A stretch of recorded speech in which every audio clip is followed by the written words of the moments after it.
welcome to an extended CG webinar today, focusing on transnational education and the geopolitics of it.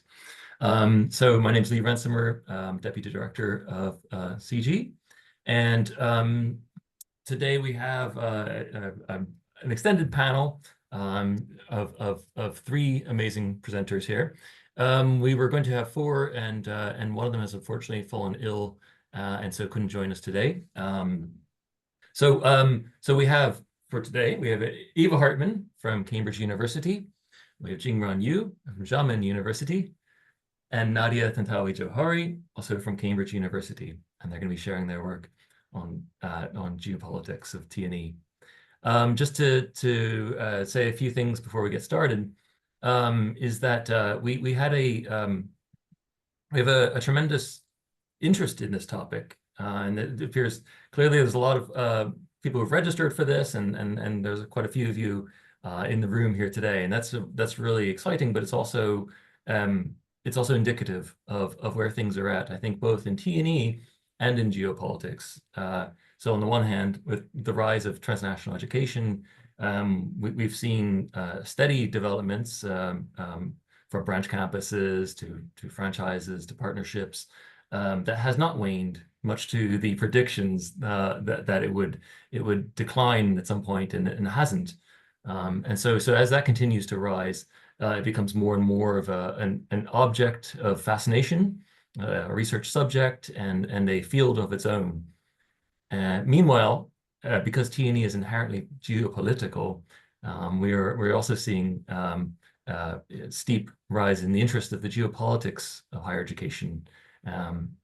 And this was, of course, in some ways precipitated by, of course, current events, but also a recent special issue of Globalization, Society, and Education, which you may have seen a now very popular piece by Hannah Moskowitz and Emma Sobzalieva, in which they articulated the SEOS framework, which is this scales, agents, interests, and opportunity structures.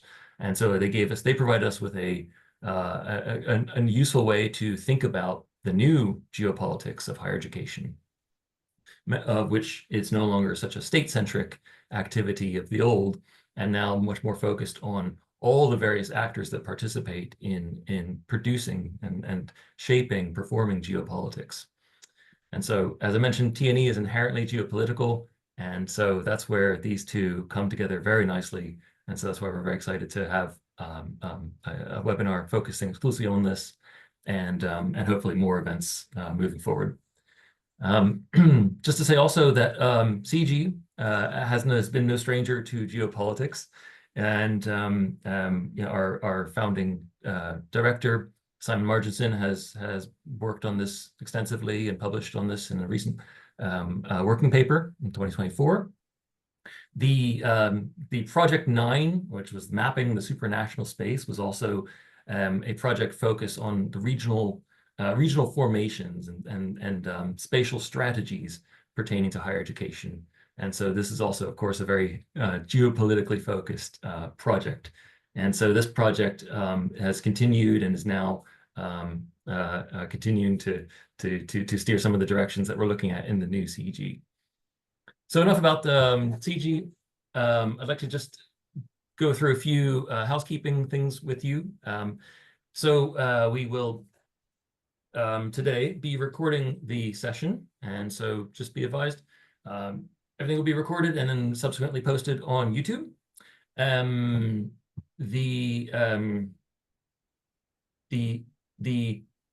The event will take place as we'll have a presentation followed by some Q&A, and another presentation followed by more questions. And so for each round, we would like to have it where we, if you haven't attended one of these before, please just put your question in the comments in the chat, and then when we get to the question and answer stage, then we can, myself or David, who's also here, will call on you, and then you can ask your question directly to the presenters, and that way we can get a conversation going. I think that's all we need as far as housekeeping goes. So without further ado, let's start with Eva Hartmann. So Eva, the floor is yours. Well, thank you so much. If you stop sharing, then I can share mine.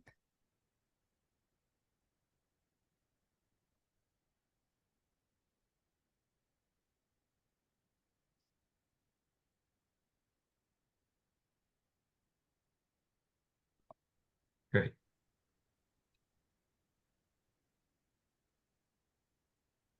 So can you just see the slides? Again, yep, looks good. Brilliant. Okay, so then let me just start by thanking Lee and David as well for inviting me to this webinar. It's a very important event because I think, well, it's the interest that it triggered, but it also shows it's an important event because it will help us to further develop T&E studies. Because a lot of T&E studies tend to be rather descriptive. Many of them foreground rather a consumer perspective that explores student satisfaction or their employability, or they follow much more a kind of institutional logic and explore potential risk for the providers.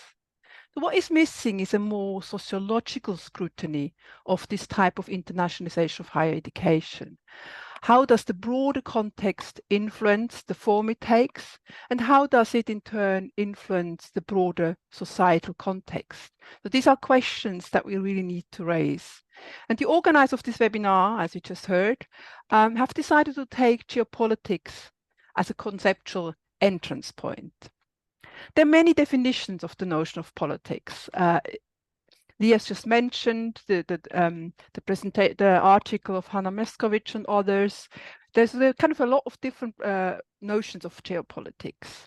Some scholars of higher education use it in a very loose, I would say, unhelpful way. It's almost equivalent to internationalization. But what these studies have in common, despite all differences, is the effort to come to terms with the role of power in the internationalization of higher education. It seems that geopolitics is about to replace the term soft power. But the challenge is bigger than just finding the right term for this power. I agree with Simon Marchinson that there is a need to redefine internationalization. Though I would say we do not need just a new definition, but rather a more interdisciplinary approach to the internationalization.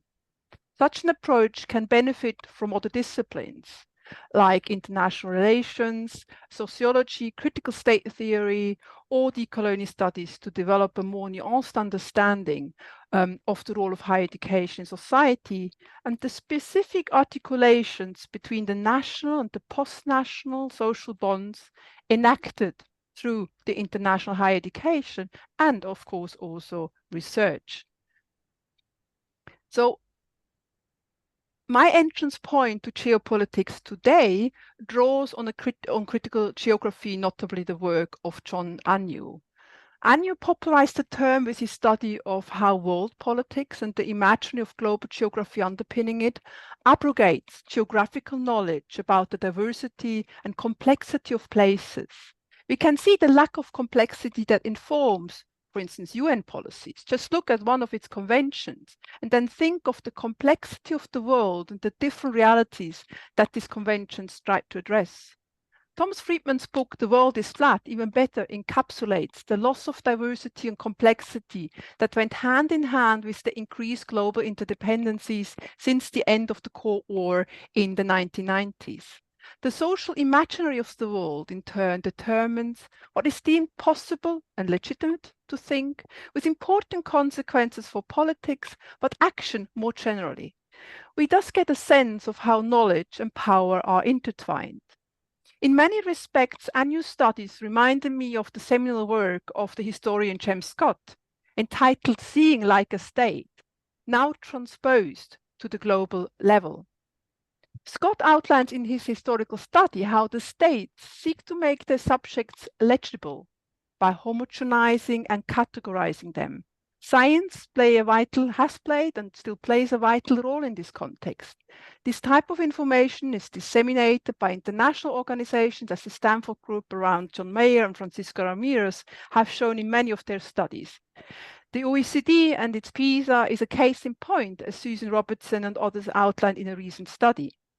But the internationalization of higher education is the key channel for disseminating this information. So this is the paradox.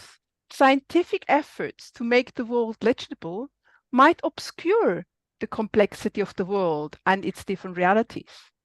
Decolonial scholars help us understand that the elimination of different reality is not just an unintended consequence. It is part of a colonial legacy and much informed by racism that deems some people and regions superior to others. Susan Santos speaks of estemicide to refer to the killing of knowledge systems. Post-colonial scholars have done a brilliant job in highlighting how this colonial matrix continues informing dominant systems of knowledge. They also identified avenues how we could challenge these dominant systems with a view to develop a new system that allows us to understand the complexity of the world. De Sousa Santos speaks of the pluriverse. Mignolo coined the term diversality, and Simon Marchington also speaks of the plural capacity that universities and science need to develop. Now, how come TNE into this context? Is TNE just another diffusion channel for Western knowledge and its geopolitics in terms of unused viewing the world, mapping the world? And ensuring that universality and the superiority claim of Western knowledge prevails? Or has it the potential to become a platform for challenging this knowledge, adapting and transforming this knowledge, linking it with local knowledge to understand the complexity of societies on their terms? And what role does the diversity of TNE play? So what I would like to do in the remaining, I think, 10, 15 minutes I have, what I like to do in these 10, 15 minutes is I would like first to walk you through the diversification of TNE. Lee has already mentioned some of it. I will show how each type that he has mentioned allows for a different relationship between the degree awarding institution and the in-country provider. This has major implications for how the content of teaching is controlled by the degree awarding institution and its capacity on the other side to account for the diversity and the complexity of places. This addresses the notion of geopolitics as it has been addressed by critical geographers and decolonial scholars. And I hope with this first step to prepare the ground for the other presentations that follows later on. I will then give you a short idea of how the different types have evolved since 2015. And I then will outline its global spread and show how unequally these different types have spread over the world. We thus get another more complex understanding of the geopolitics of the diversification of TNE. Last but not least, I will unpack the homogeneity of British providers. I will present the findings of a study that I have recently conducted with Sang-Woo Lee. He might be in the room here as well, in which we explored the link between British provider status and its preference for the type of TNE, but also the region of its provision. So we wanted to understand, does the status of this provider within the British higher education landscape has an impact on the type the provider prefers, but also the region? With the unpacking, we understand better how geopolitics is also a class or elite project that cross-cuts the dichotomy between North and South that often informs decolonial studies. So let me start by outlining the diversity of TNE. This is the typology of HESA, the British Higher Education Statistic Agency, that I found helpful despite of its own limits. And many of you in the room will be aware, know the typology. And please note, this is a typology that applies to British providers. So when we move to the US, TNE does take a different form, and we will see later on as well about other countries and their TNE providers and the form they will take. So here I talk only about the British provider. So the first key difference that the British typology makes is the place where students are registered. Are they registered at the degree awarding institution, hence in the UK, or at the overseas partner? These are the two main categories and gives you already an idea how much the control of the degree awarding institution over the in-country provision can differ. But let us zoom in to get a sense of how each of these four types organize the relationship between the degree awarding institution and the in-country provider. We are particularly interested in the implication in terms of control of the degree awarding institution over the knowledge taught in the different countries, as I already mentioned before. Of course, the comparison can only be painted with very rough strokes. The subsequent studies of today will provide a much more nuanced picture of the power struggles over knowledge, I'm sure. Let us start with the overseas campus. In the public discourse, TNE is often reduced to this type. What stands out in this case is the tight control between the degree awarding institution and the in-country provision. The deviation from the syllabus of the degree awarding institution is usually minimal. The coherence is enhanced by the fact that an important part of the teaching is done by flying faculty. Other faculty at overseas campus may undergo training by the parent institution to align with its teaching methods and academic expectation. There is also tight control when it comes to the assessment and quality assurance. Let's move on to the second type. So when you look on the right side on the slide, so you now we come to the second type. When it comes to TNE provided through distance learning, we have a similar tight control of what gets taught, over what gets taught. However, there's much less control of the learning process due to its online nature. Let us move to the third one. The control of the parent university is weaker where TNE is provided through franchise or other collaborative arrangements. The content of the syllabus that gets taught is still owned by the degree awarding institution. However, it's greater flexibility to adapt. It has a greater flexibility to adapt the syllabus to the local context just due to the nature of the institutional setting. The content is entirely taught by local lecturers, and it's more likely that there are some important negotiations over the content of the syllabus. And we might hear more about that later on.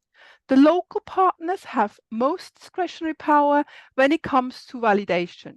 In this case, the in-country providers owns the content. They're also registered as students, and they just need to provide the information about students' enrollment, progression, completion to the degree awarding institution.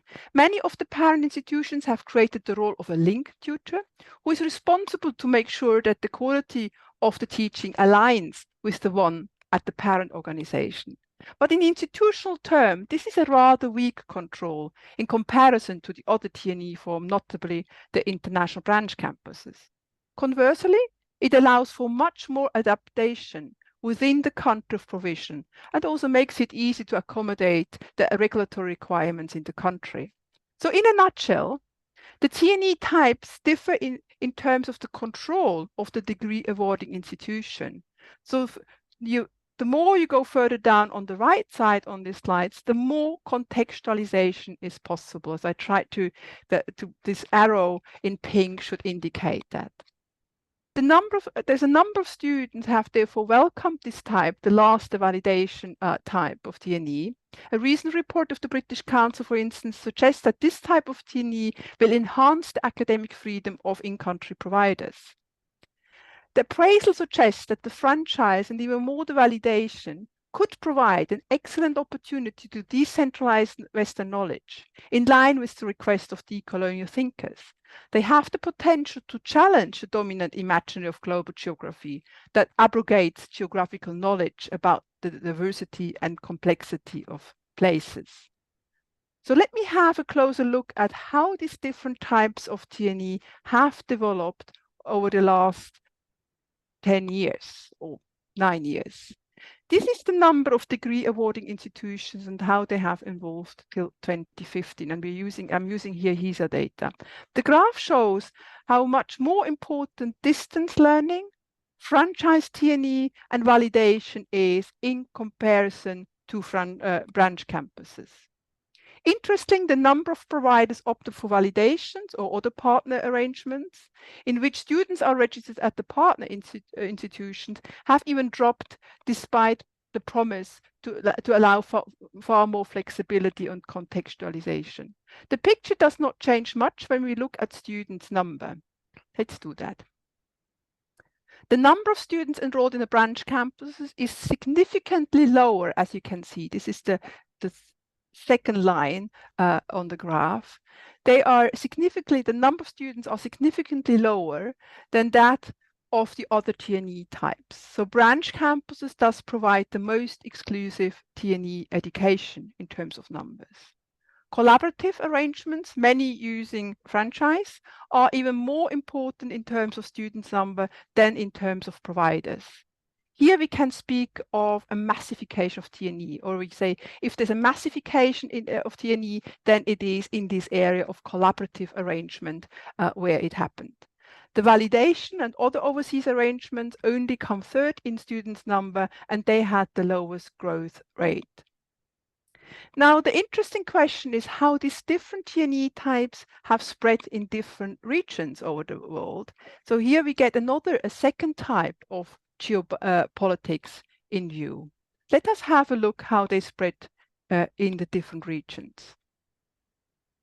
So here you can see that collaborative arrangements like friendship ones are particularly widespread in Africa and Asia. So just have first a look at, so the collaborative arrangements is the red partition with the white square. Take your time to have a look where they show in Africa, Asia, Australasia, European Union, Middle East, North America, other Europe, and South America. So what you can see is this collaborative arrangement is particularly well spread in Africa and Asia, but they also play an important role in other regions. Now let us move to the partnership arrangements. That will be the green partition with the white triangle. Have a look if you find them on this graph.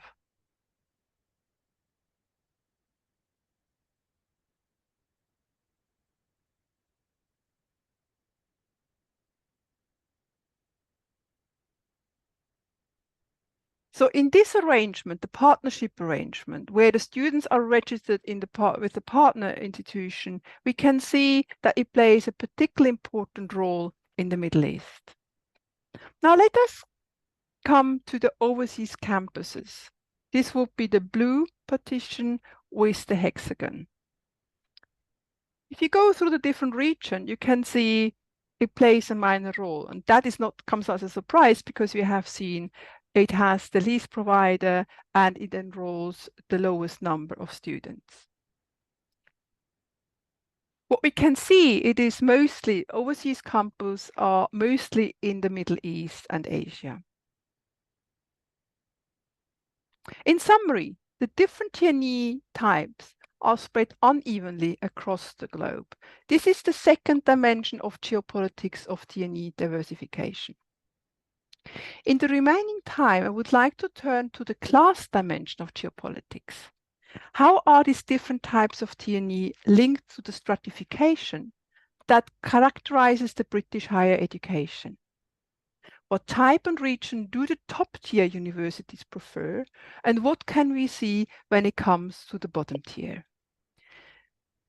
This is a study that Sang-Woo Lee and I conducted recently using the HESA data and using multivariate linear regression models. On the left, you can see the variables. On the right, you can see what we hope to measure with these variables. So we used Russell Group membership to identify the top-tier universities within the British higher education landscape.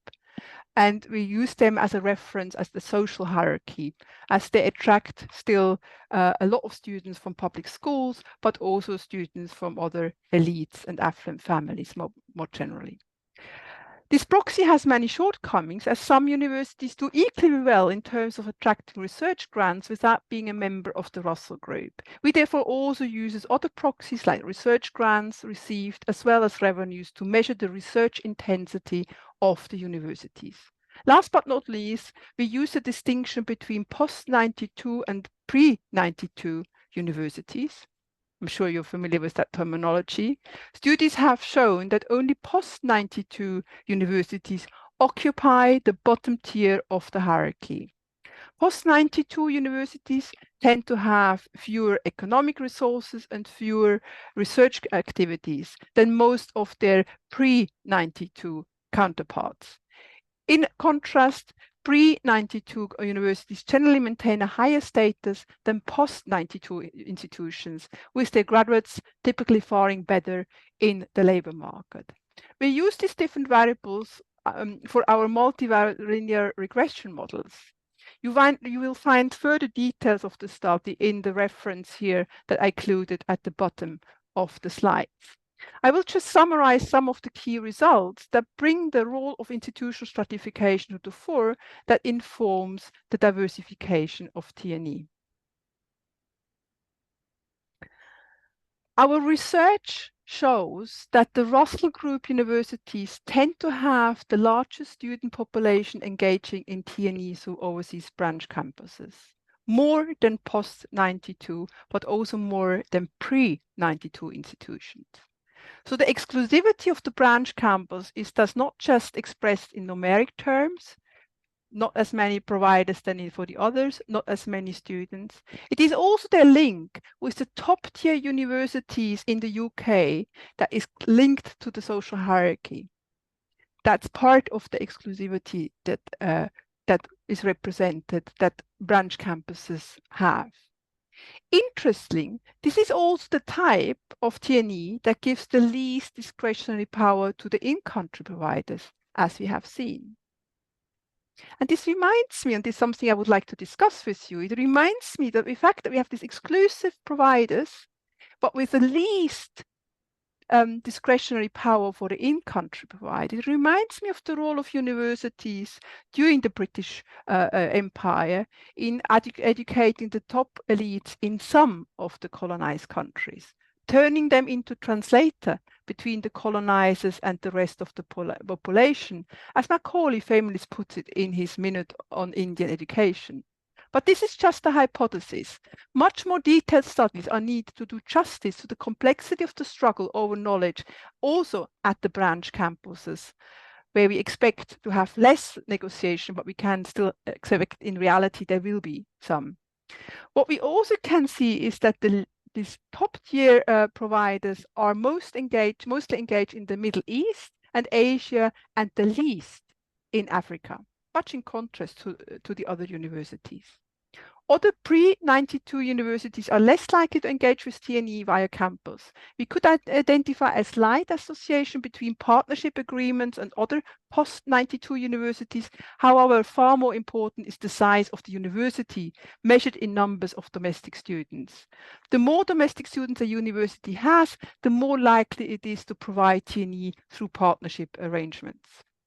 Our finding also shows that post-92 universities are mainly engaging in collaborative arrangements, like franchise TNEs.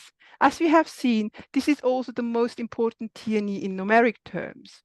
In other terms, words, the TNE that has more potential to adapt to local context than branch campuses have, tend to be provided by universities at the lower end of the stratification within the British higher education landscape. What are the wider implications for our understanding of geopolitics? I still also try to make sense of this finding, and I'm looking forward to our conversation to hear your view.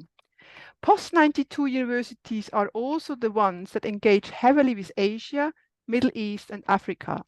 The fact that we have the top tier and the bottom tier universities engaging in Asia and the Middle East is quite interesting. It suggests that they export not only knowledge, but also stratification, a distinction. So what counts it suggests that what counts is the status of the degree awarding institution and no longer only the fact that the program leads to a British degree. Last but not least, research-intensive universities are particularly likely to engage in TNE in Australasia, the EU, non-EU, Europe, North and South America, which still the most dominant regions in terms of academic publication outputs, particularly in the area of social science. So let me conclude with just summarizing, drawing 3 conclusions. So what I tried to highlight in my presentation today is the multidimensionality of the geopolitics of the TNE diversification.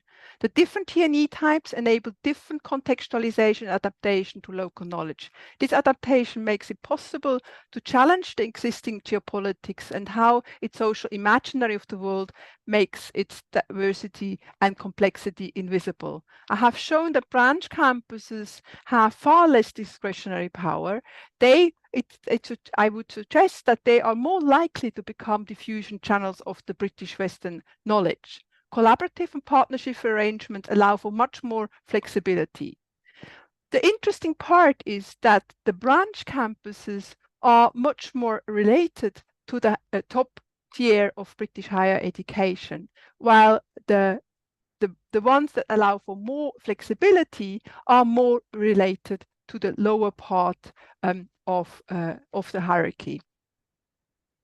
So this is what the finding is. I still try also to figure out what the broader implications are of this finding, but we can see there are different dimensions of geopolitics at stake, as my study has shown. I thank you for your attention. Thank you, Eva. That was fascinating. Really, it's neat to have that cross-cutting perspective, which picks apart the layers of T&E. In my experience, T&E tends to be conflated with branch campuses, and so much of the discussion gets sucked up by the branch campus focus, to the exclusion of the majority of provision, certainly in the case of Britain, as you've shown. So yes, it's nice to have attention put back on the biggest piece of the T&E puzzle. So maybe while we're waiting for questions from the audience, if I can take the opportunity to ask a question related to that, I was thinking while you were talking about this, I wanted to know, why do you think the attention has been historically maybe on branch campuses? Certainly in the literature, the scholarly focus, even in the gray literature, tends to really just be concentrated on branch campuses. Is that because of its sensationalism? Is in some ways it's maybe the crude links to colonial forms of education, which you've pointed out, and I think branch campuses can legitimately be compared to them. Is that what it is? Or I mean, why is there so little attention given to franchises, validations, the mass of T&E? Well, this is a very good question, and I think we might have in the audience also different explanations. I don't really have. I think it tells you something about the need of T&E studies to move forward and to mature, if you allow me to say that, so that we really get the broader picture. And of course, I think it is easier to study campuses.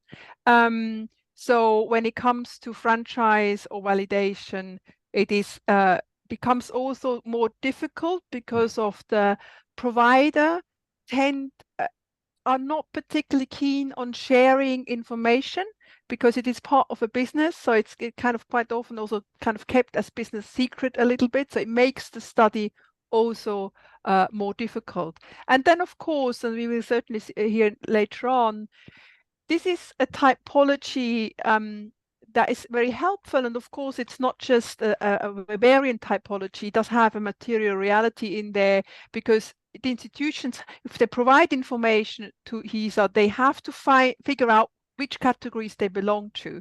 So it does have a reality, but the reality then on the ground is quite often messier. But I think that's why it is helpful, nevertheless, to look at the kind of the legal arrangement and also kind of in terms of with the partner arrangements, just to get a bit of a to distinguish these different types and to clarify a little bit the messiness and not but I think we have maybe also other in the audience who are better equipped to give an explanation to that. I would love to hear that. Okay, great. Well, let's take it to the audience then, and also yes, as we hear from the other presenters as well, maybe we'll get some other perspectives that can extend that. So Peng Fei has a question here. Peng Fei, do you want to come in and ask your question to Eva? Yes, thanks. I'm not sure whether you can hear me clearly. You can.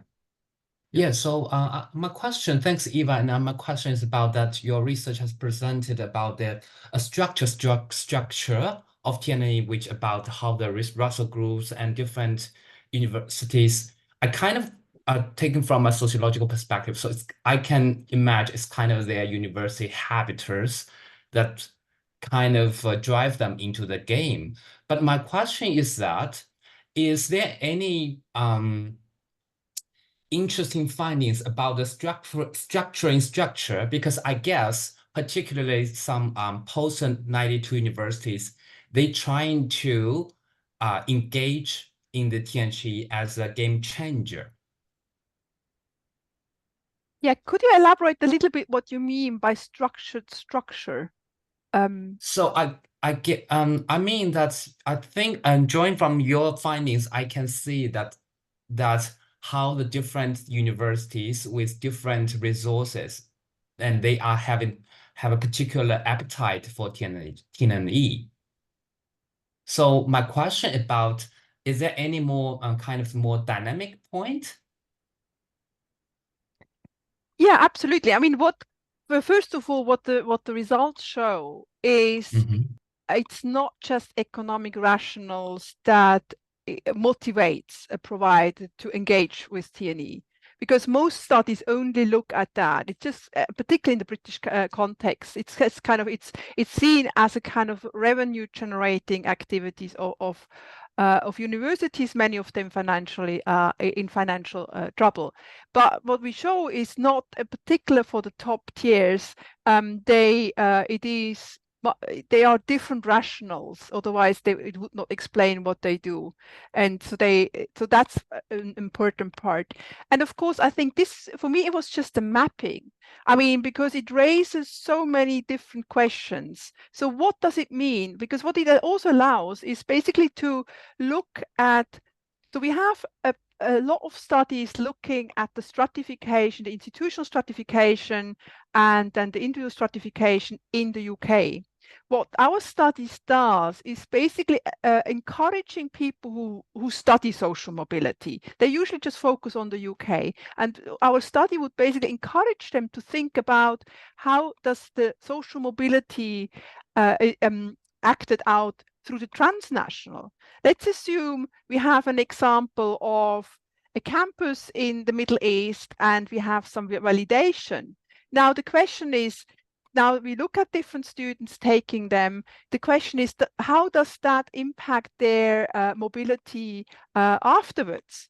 So what we can do now from a sociological point of view, we can really think about the transnationalization of social mobility studies. We can think of a transnationalization, or it adds, I mean, we do, a lot of scholars do that already, but it kind of encouraged to really ask bigger questions to the TNE than the current TNE studies does. That still kind of tries to map and tries, as I say, the consumer perspective. I mean, I do injustice as well for the studies that will come just afterwards. But I think it would help us, or I would encourage us to really ask bigger questions about social mobility, about stratification, about elite recruitment. What does that mean that the branch campuses that control most their knowledge are also in some countries? What does that mean also in geopolitical terms? In Middle East and Asia are geopolitical important regions. Now in realpolitik terms,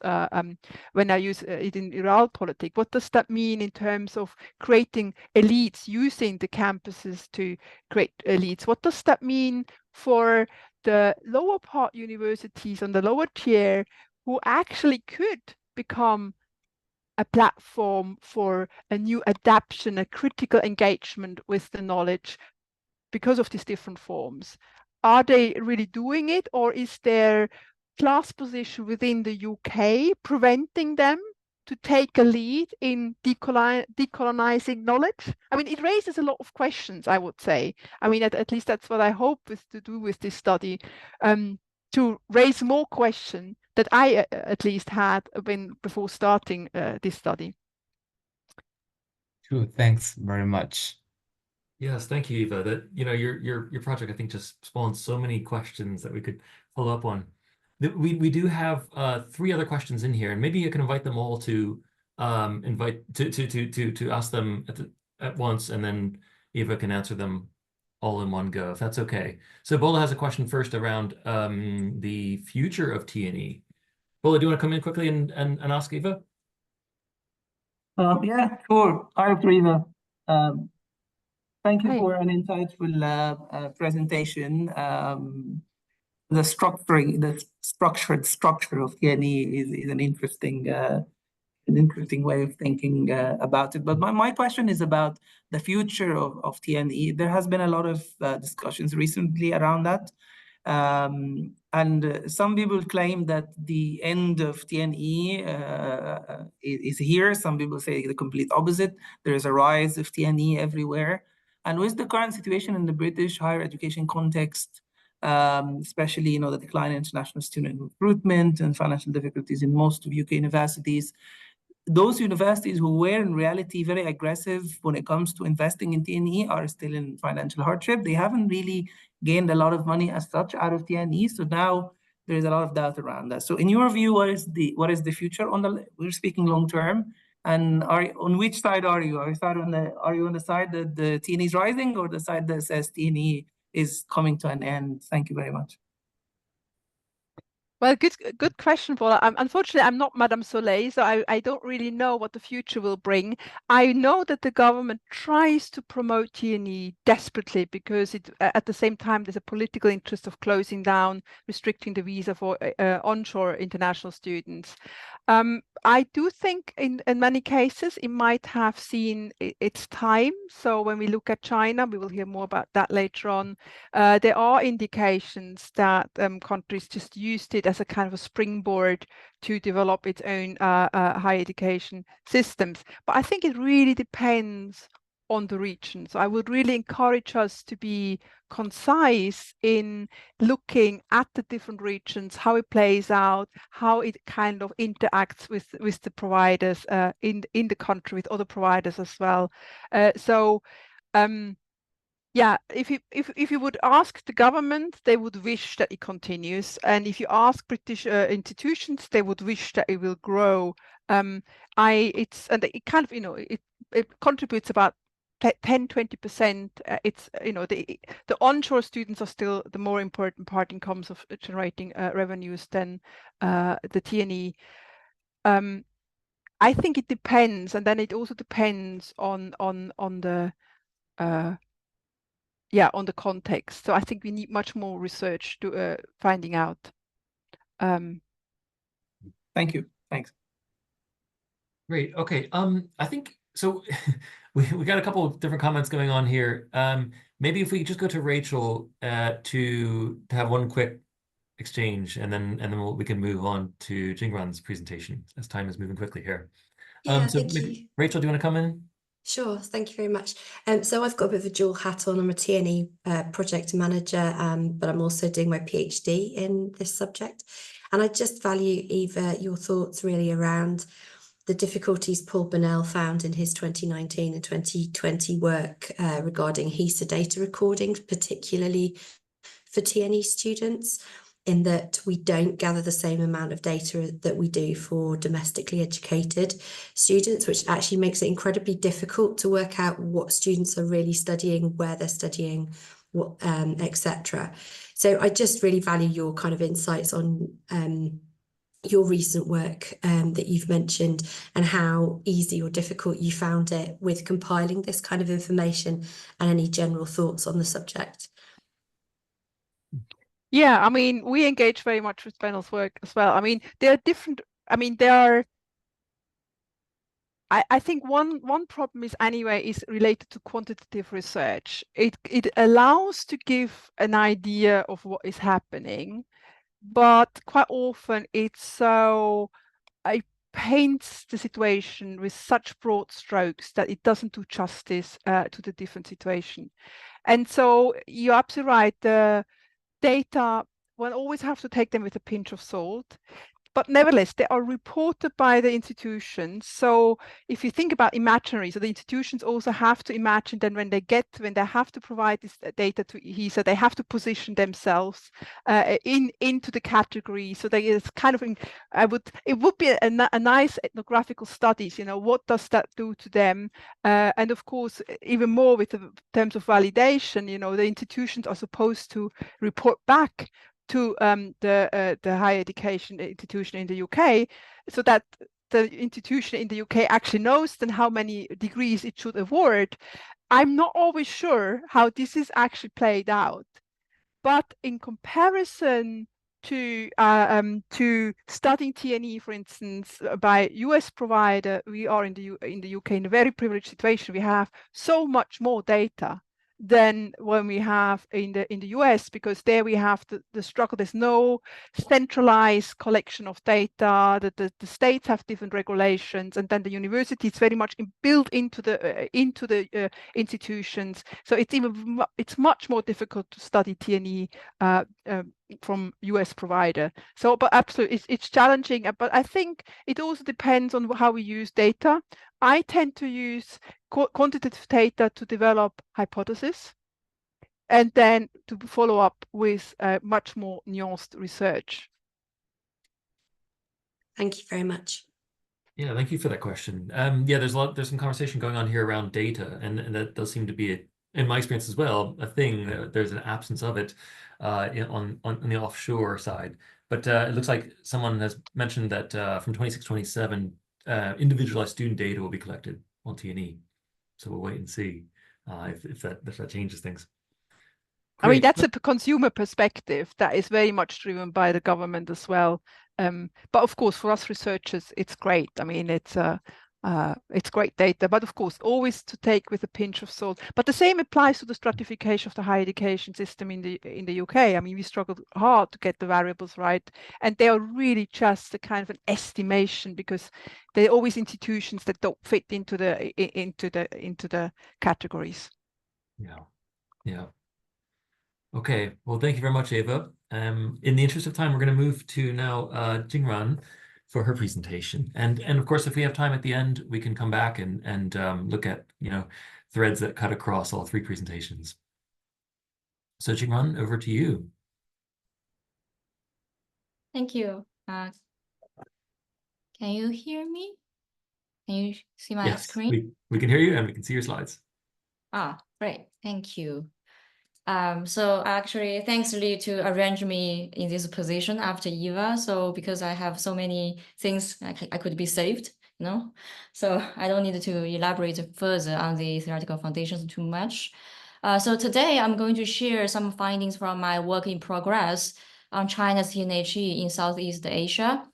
But for today's presentation, I don't plan to cover large-scale investigation on this region. So I'm only going to focus on the study of a branch campus, because I'm really into geography and fascinated by the materiality and mobilities, so in both physical and imaginative forms. Yeah, so the title page, let's first take a look at this picture.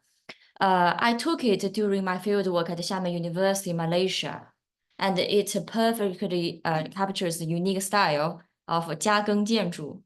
So it's a 加耕 architecture. So this style was created by Tenkaki, a famous Chinese businessman and a philanthropist who founded Xiamen University. So this architecture may look a bit weird at the first glance. So the style is called 穿西装戴斗笠, meaning wearing a suit while as well as a bamboo hat. So you can see the bottom of the building with is the straight lines, large windows, looks modern and Western. So this part is called the suite.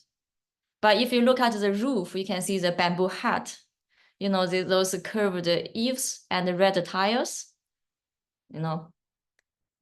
So these are distinctly Chinese, especially Southern Chinese. So is this how it brings tradition and history into the design?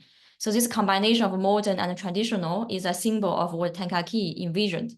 So that's a balance between the progress of the West and the deep cultural roots of China. So the link between Tenkaki, Xiamen University, and the Xiamen University in Malaysia is clear. So Tenkaki founded the Xiamen University in China with the goal of promoting education and cultural exchange. Xiamen University in Malaysia is a branch campus, and it carries the same mission forward in Malaysia. So this is what I'm going to share today, so where the fieldwork is based. So this is what I'm going to cover today. This is outline, first introduction. Okay, first I need to establish why do we even care about China's transnational higher education overseas? For two reasons. So the first reason is it's an under-researched role. The second reason is underrepresented perspective. So the role China plays in transnational higher education has been predominantly discussed in terms of its status as an importer of higher education, transnational higher education. China is currently the largest host country of transnational higher education. This side of story is well researched.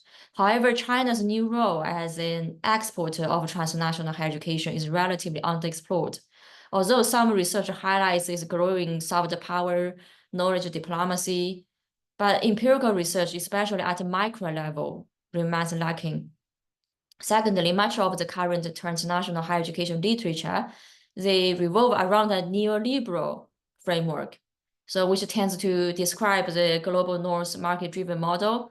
For example, earlier we also mentioned the student as the consumer's perspective, right? Student as a consumer discourse also fit in to this discourse. So with countries like the UK, France acting as sellers and host countries as buyers, right? But so there are also, of course, there are some exceptions, but among the few exceptions, China's approach tends to be portrayed as a statist. So it leads to a simplified contrast, you know, the statist versus the neoliberalist. But this is also not entirely accurate because China's strategy combines pro-market principles with state-directed goals, similar to what we see in developmental states across East Asia. I mean, I'm aware that there are debates, you know, if China counts as a developmental state, post-developmental state, or adaptive developmental state. But altogether, it applies this nuanced approach, combining top-down and bottom-up strategies.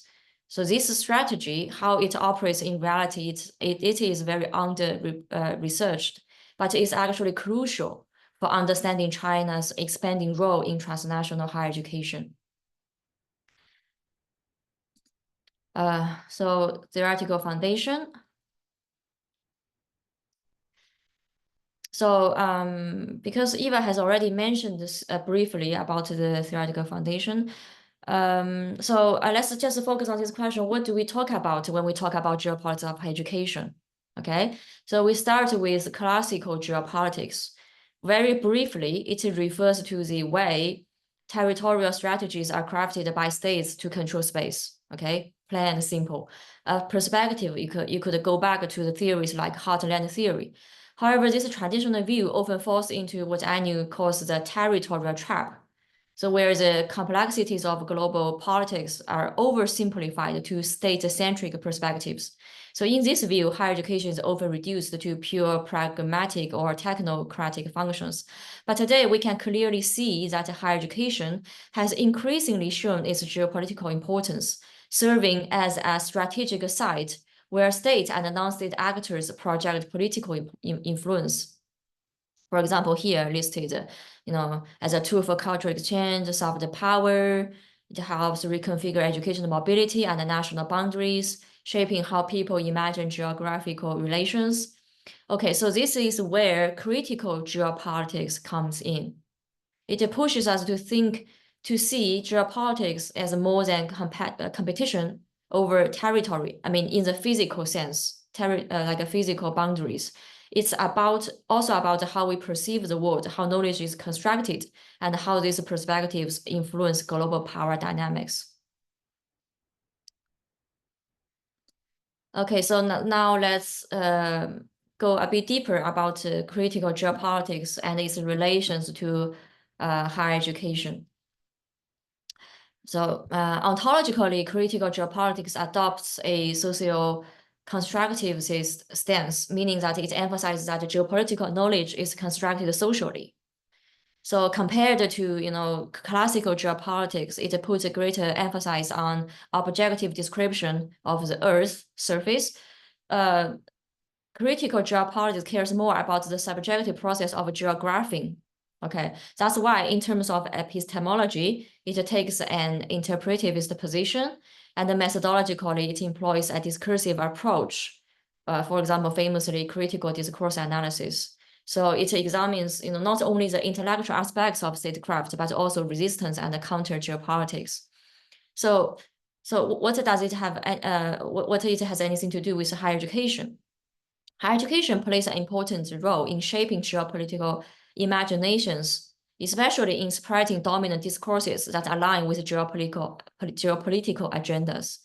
This influences how individuals they construct knowledge about space and places. So these are the research, the current research, very recent about different dimensions. I'm not going to elaborate further for the sake of time. Sorry. So let's go to the research. Okay, this is a more exciting part. So basically what I'm going to present today is a work in progress, sorry. It's a part of a larger research project on geopolitics and higher education, which I'm collaborating with. I'm very grateful on some very brilliant scholars from multiple disciplines. I'm very grateful to all of these collaborators, and I really gained loads of inspirations from them. And I feel like I'm putting like pieces of puzzles together and making sense. Just started to make sense, but but today I'm going to only focus on this one highlighted here. So this is a case study university campus.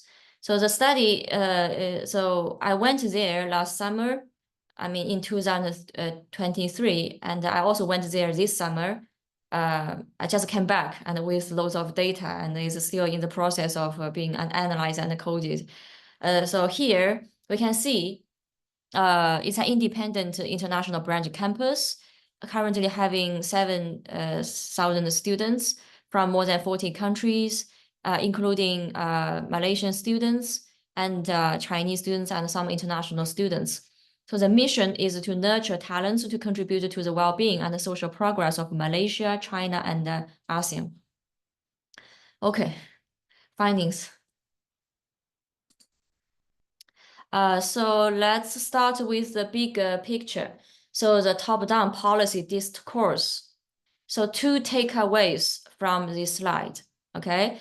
First, how China's geopolitical agenda is embedded in its policy discourse on transnational higher education. So you can see these policies are closely aligned with the Belt and Road Initiative, with a strong emphasis on using higher education to build capacity to serve geopolitical goals, such as training talents for Chinese enterprises overseas. Second thing to take away, which is also very important, is the autonomy of higher education institutions. So beginning with the repeal of earlier restrictions in 2015, we see a shift towards granting greater autonomy to higher education institutions. This is evident in, you see in 2019. So the guidelines for overseas transnational higher education establishment, it is mandated by the Chinese Association of Higher Education, China Association of Higher Education, rather than the Ministry of Education. Okay, so what I'm trying to say here is that while state influence is undeniably important, the role of institutions and their agency in executing this agenda is clear, evident, and growing. Okay, now let's see how the national policies are negotiated at the institutional level by looking at Xiamen University, Malaysia's First, their self-positioning. So these are not direct quotes. They are composed from several senior managers. So they are very clear about what they are and what they are not. It's not written anywhere, but they somehow agree on this. So first, for what they are not, they are very clear. No politics, no religion, no commercial activities on campus. So this actually shows the aim to maintain a neutral and academic-focused environment rather than serving the political agenda. In terms of what they are, XMUM highlights 3 key points. First, they are the first double first-class Chinese university to establish an overseas campus. I mean, they are not, so in conversation, they didn't want to articulate, for example, you know, this university is ranked higher in the national rankings in China. They just want to make a stance that, you know, we have this academic excellence. Okay. Also, they are bounded by a mirror policy that only allows them to offer disciplines available at their home campus, Xiamen University. Secondly, this university, so it positions itself as a comprehensive, internationalized university, not a Chinese university. So this distinction is crucial to the identity, but it actually caused some disappointment among the local Chinese community. Because initially, when they heard about this news, they expected the Chinese, so it should be a Chinese university, and the Chinese should be the language of instruction, at least. But this university made it clear that they operate in English, in line with their international ambitions. The decision is also shaped by MQA. So it's also related to the regulations by MQA, so Malaysia Qualification Agency. So it's demanded for instruction in English. We interviewed a senior manager. They described it MQA as QCA 20 years ago. Okay, so she said this is outdated and it's actually basically the same thing as a QCA in the UK 20 years ago. So this brings us to an interesting point about the post-colonialism. So you can see contemporary educational standards and frameworks are influenced by previous colonial powers. When you think this is a South transnational higher education, but essentially you don't know, right? So it's not as it's not as simple as that. Finally, this university's independent physical campus is another major draw. So combining traditional architecture and modern living facilities, as the building I showed you before, and among many others. So this campus is a key factor in attracting students. Actually, many students said that they chose this university because it offers a great campus.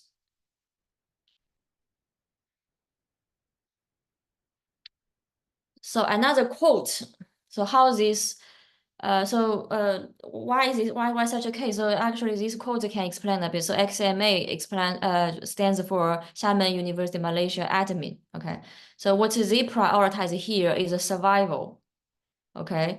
So again, this one said, I even worry whether the university might miss out contributing to the broader national strategies or the grand vision for national education in the future. This is my translation. The interview was conducted in Chinese. As I mentioned, the branch campus is currently a survival phase. During this phase, it's inevitably hesitant in fulfilling strategic objectives.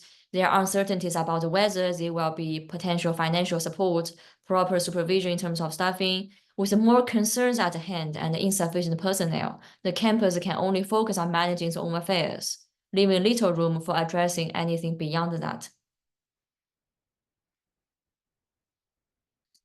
Some quotes.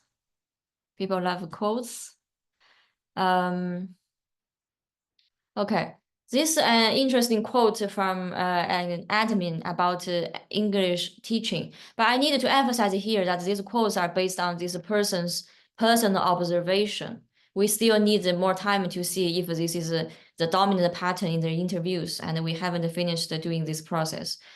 So basically, this person mentioned that the Chinese faculty would correct Malaysian Chinese students' English accent and consider the London accent is more posh.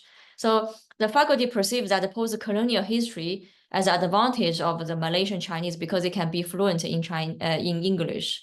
So why don't you just work a bit harder to get a posher accent? This picture is not directly relevant, but I want to use the picture. It's taken from the library. You can see the library is written in English. People told me that this is a university cat. Someone told me the name of the Tenkaki, but who knows? So another interesting quote from a postgraduate student studying Chinese major. She is a Malaysian Chinese. Her research project is on Chinese community in Malaysia, but she didn't even know about Chinese community before the university. Also, she considers the history learned in secondary school as distorted, implying the history she is studying now is something more real to her. Later in the interview, she elaborated on how education of Chinese history at XMU reshaped her understanding of China and her relation to it.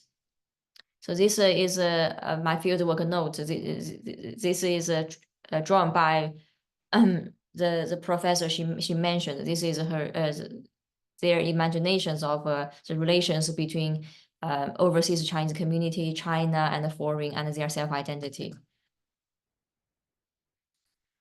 Okay, this is related to the ethnic disparities in access to higher education in Malaysia, particularly under the quota system. Because the quota system favors Malays, local Malays in national universities while restricting Chinese and Indian students. So the emergence of private universities like Xiamen University in Malaysia is seen by Chinese students as a way to level the playing field, offering them opportunities to obtain qualifications that put them on a more equal footing in the labor market. Also, it's interesting to see the dynamics of ethnicity and space on XMU's campus.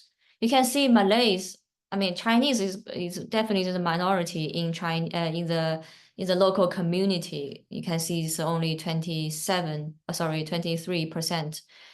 But on campus, the situation is reversed. Chinese students are the majority, and this creates some challenges for the local Malay students. For example, you can see this is a picture I took from the student canteen. So all of these food these are Chinese foods, and only you can see the tiny arrow here. There's a tiny green billboard. This is where halal food is served for Muslims. So this is a very tiny portion of it. Okay, so so that's why they sometimes complain about there are not enough living facilities for lack of Muslim friendly facilities on campus. So I think across the entire campus there are only 2 to 3 places they serve halal food. Additionally, I mean, there are 2 prayer rooms, one for women, one for men. They're hidden and not well known. Many non-Muslim students we interviewed were unaware of their existence. I mean, we located one of the prayer rooms, but out of respect, we chose not to take photos for ethical reasons. So that's okay. I'm wrapping up. So in this presentation, we can see geopolitics from the bottom up, right? And the transnational higher education's acthood in rescaling and respecializing in the sense that geopolitical dynamics and educational influences are renegotiated across multiple interconnected levels, global, national, institutional, and individual. So it challenges the traditional nation-state focused model of geopolitics, recognizing that the transnational higher education operates across different scales simultaneously. For example, in our case, we observe how competing spatial imaginaries and shifting boundaries at the transnational higher education, and how it intersects with wider knowledge hierarchies, ethnical hierarchies, and post-colonial geographies. So these processes involve both deterritorialization, I mean, in the sense of the weakening of state-based boundaries, and re-territorialization, where new spatial and symbolic boundaries are formed within institutional spaces. To understand these dynamics, we need a multi-scalar approach. which recognize that global geopolitical powers interact with national policies and local practice in complex ways, not merely in a hierarchical manner. Also, a multi-actor approach. For example, higher education institutions like this university as active agents in the geopolitical landscape, not merely constrained by external forces. Additionally, individuals within these institutions, student staff, Malaysian, Chinese, international students, are key participants in shaping these narratives, contributing to and being shaped by the broader geopolitical context. Last slide. We also need to keep a critical stand of critical politics, because critical geopolitics, they tend to have a narrow, defined understanding of discourse, sometimes equating to textual discourse. So that's why some geographers also call for the inclusion of social practices, which makes perfect sense to me, because in this case of transnational education, many students, you see the geopolitical subject formation of the students are also achieved through embodied processes in material, relational, imaginative, and symbolic spaces. The transnational higher education participants as individuals with strong subjectivity, they restructure the local meaning of space boundaries and spatial orders through their spatial practices. So this process has also profound implications on the global educational imaginaries and the knowledge hierarchies that underpin it. Okay, that's all I have for today. Thank you. Brilliant, Jingran. Thank you. It's really great to hear your work.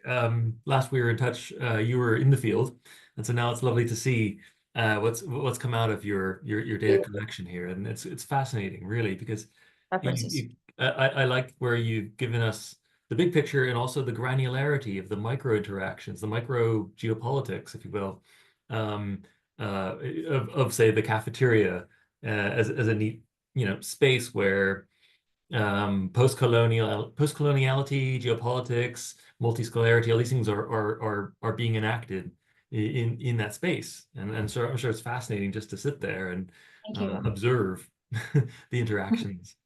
So yeah, great. That was fantastic. I'm gonna bypass my would-be questions because we've got some in the chat already. So let's go to the audience first, if that's okay. So Eva, would you like to come in? Yeah, thank you really for this interesting presentation. I have just more out of curiosity. I was just wondering if you got some reflection of the students, why they would prefer a Chinese provider in Malaysia over a British provider, for instance. And do you know if their degree would then give them access to the Chinese labor market? The reason why I ask that latter question is, as we all know, I mean, if the TNE students who get a British degree through a TNE don't have the same rights when it comes to the British labor market. So I was just wondering to which extent is this similar with a Chinese provider in Malaysia, or if they try to add something on the top of what you get with the degree, hence access to the labor market. Thank you, Eva, for your question. First, sorry, I haven't finished all of the analyzing all of the data. So my answers could be not very accurate, but I'm just talking from my impression during the interviews. So first, why they are preferring a Chinese campus over a British campus? There are some reasons. First, the Chinese campus is cheaper. It's as simple as that. It's much cheaper compared to, because I also had some interviews with the students from the University of Nottingham, Malaysia. I interviewed 10 people there. So our team interviewed 10 people there. So I think it's because first it's the price is different. It's actually there's a significant difference. And secondly, I think the living facilities and the campus so many of the students chose Xiamen University, Malaysia, because it has a really great campus. It's related to how Xiamen University arranged with the government at that time, how they get this land, and many other arrangements. And the third reason is also related to the access to Chinese labor markets, and also, as you can see, the majority of the students are the Malaysian Chinese, right? So their cultural roots. So why Malaysian Chinese students, they choose this university because of their connections, their cultural roots. They feel culturally intimate to the Chinese culture, and they wanted to see this. And for example, someone in their community, they also went there. Issues like that. So there are also some social and cultural reasons. That's for the third. And for the fourth, the access to the Chinese labor market, I also questioned this. But apparently, I wondered, if they value your certificate more. That's my instinct. But and majority of them, at least for the people I interviewed, they denied it. They said it's not about the certificate, not entirely. I mean, maybe it's also important, but not that important. It's just that we really learned many things at this university. We had many, internships, and we improved on this and on that. And for example, so it's also about their curriculum design. So, for example, you look at the curriculum, if that's a Chinese, major, this also is integrated with other optional modules. So I think that's I hope I answered the question, but it's not. It's still very partial. So thank you. Thanks. Great, yeah, and so it looks like the next question from Jorge is related to that, around what are the key characteristics of higher education in Malaysia, and how does XUMU fit into that system? So I think maybe that speaks to some of the things that you were just speaking to. Jorge, did you want to add to that at all, or would you like? Looks like. Hello, thank you for giving me a little space to talk. No, it's just from somebody who doesn't know much about Malaysian higher education. So my question is, so what are characteristics, like, for example, if it's mainly public system, or if it's a mix of public and private? If public universities are autonomous, that kind of things, and how the model of, like, say, UNU fit in that system. Sorry, I didn't really. Oh. So he's wondering about the public-private nature of it, in terms of, like, where it sits in terms of the qualification that comes out of it, all these things. Okay, so I think first, I'm not a Malaysia expert, but I guess probably you get more insight in the third presentation. But I can, as far as I can answer. So basically, I feel, so first, of course, Xiamen University Malaysia is a private university, that's for sure. And secondly, I think about the characteristics of higher education system in Malaysia that concerns, like, the most important feature that is relevant to my research is a quota system. Okay, so because only the local, not only, like, when everyone wants to, apparently there is a equal access to higher education, but the local Malays, they have more chance to get into public universities compared to the Malaysian Chinese and the Malaysian and the Indians. So the hidden quota system has driven those part of ethnicity groups. They have to go for the private institutions, private higher education institutions, for equal access, for access to higher educations. And this is combined with the internationalization strategy recently implemented in Malaysia, because they have this blueprint that, by 2025, we wanted to attract I don't remember, like 215,000 international students, probably like that. So they have introduced so many international branch campuses, transnational institutions, and transnational programs, has incorporated all of this into Malaysia's higher education system, eventually wanted to force into a transnational education hub in ASEAN.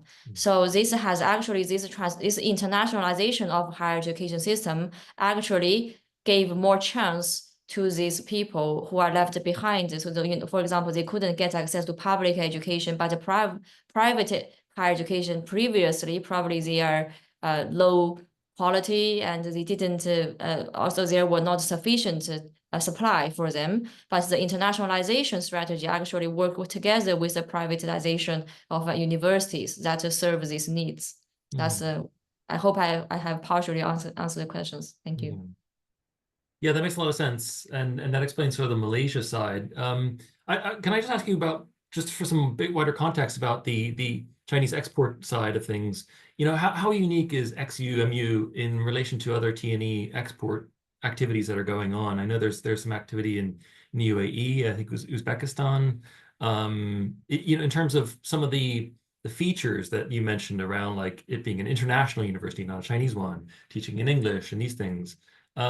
Is that the, you know, does that tend to be the case with other T&E exports from China, or is it on a case by case? It's a very unique case. I have talked to many managers at the university, and all of them, they told me it's not replicable. Just it's very unique. They told me that many prestigious Chinese university, like top ranking universities, they have tried to also establish international branch campus overseas, and ask them if you can share any, experiences with us. And eventually they found it's not possible. So actually they shared these three codes to me. It's the right timing with the right people, and also at the right location. So for example, initially I mentioned Tenkaki, right? That's a very that's a historical bond, to a cultural and historical bond from China to ASEAN. And this is not shared by any other universities in China, right? And we interviewed these people, local Chinese communities. Of course, I mean, although the young people, not many of them are aware of Tenkaki, but the older generation, like their parents' generation, they are very familiar with Tenkaki and all of the charities he has done to the Malaysian communities. That's one for one. And secondly, also the location. Xiamen University is at the corner, the southeast corner of China. So it's very close to Southeast Asia. So there's also like geographical location consideration. Also, thirdly, the timing, considering Malaysia politics, Chinese politics, and it was very complicated. But all of these are very important prerequisites. So if you ask me, I would say this is a very unique case. I hope I have answered the question. Yeah, absolutely. Okay. Fantastic. Thank you, Jingran. This has been really interesting. Okay, well, so we have we have 35 minutes left, so we want to get to our final speaker today. Just before I introduce her, I wanted to say that if you've joined us later than the start, Wan Wei Ni, who is supposed to also join us today, is unwell, so she won't be here, but hopefully in a future event she'll be able to share her work with us.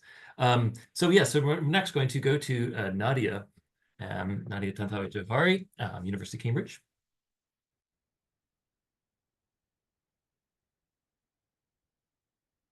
So Nadia, we can see your, yeah, there we go. Okay, we can see your slides. Not sure we can hear you.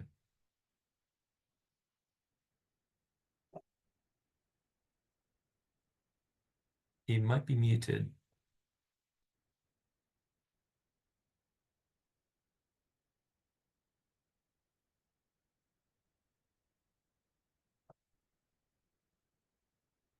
Yes, I'm here. Sorry. There you are.